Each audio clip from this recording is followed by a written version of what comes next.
Jussi, ollaan Bolt Areenalla HJK:n pesäluolassa niin sanotusti tällä katolla. Tällä hetkellä täällä on huopakatto ja te olette täällä hommissa. Kerros Jussi, mitä täällä oikein tapahtuu ja mitä te olette tekemässä? Joo, laitetaan tommosia aurinkopaneelikiinnityslätkiä kiinni kattoon.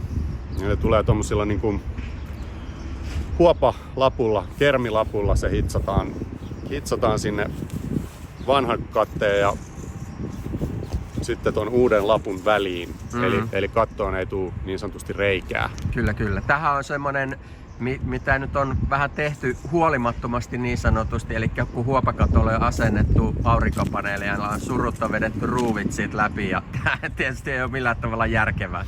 No joo, se on silloin kun tehdään niin sanottu läpivienti, eli vaikka ruuvi tai mikä tahansa, niin silloin se on aina epävarma se kiinnitys, eli se pitäisi niinku, ei ole vesitiivis niin sanotusti. Tänne tulee aika reilusti näitä huopakattoja, ei kun siis aurinkopaneeleja, voidaan tästä nopeasti kurkata.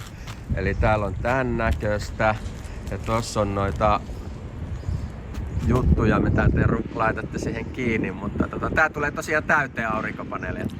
Aika pitkälle joo. Iso katto. Ja 430 lätkää Asennatte tänne. Joo.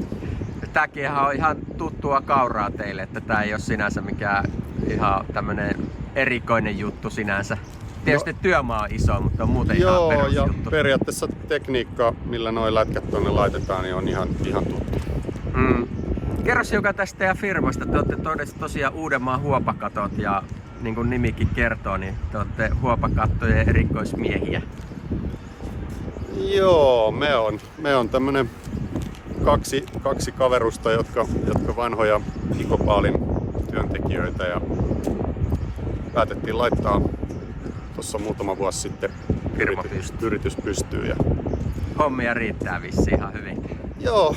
Ainakin mitä sun työkaverilta ja yrittäjäkaverilta on kuullut. Kyllä, ja täytyy sanoa, että on yllättänyt hyvinkin positiivisesti niinku ja sitten sille omalle semmoselle niinku mentaliteetille, millä näitä töitä tehdään, niin sille on löytynyt niinku sit kysyntää, että kun me mennään niinku laatu edellä ja pyritään käyttämään niinku parhaita materiaaleja ja tekemään työ niinku mahdollisimman hyvin, eli ei kilpailla niinku välttämättä sillä niinku halvimmalla hinnalla, vaan laadulla. Niin, ja ihmiset on ollut sit musta yllättävänkin tyytyväisiä siihen, niinku, siihen puoleen juurikin.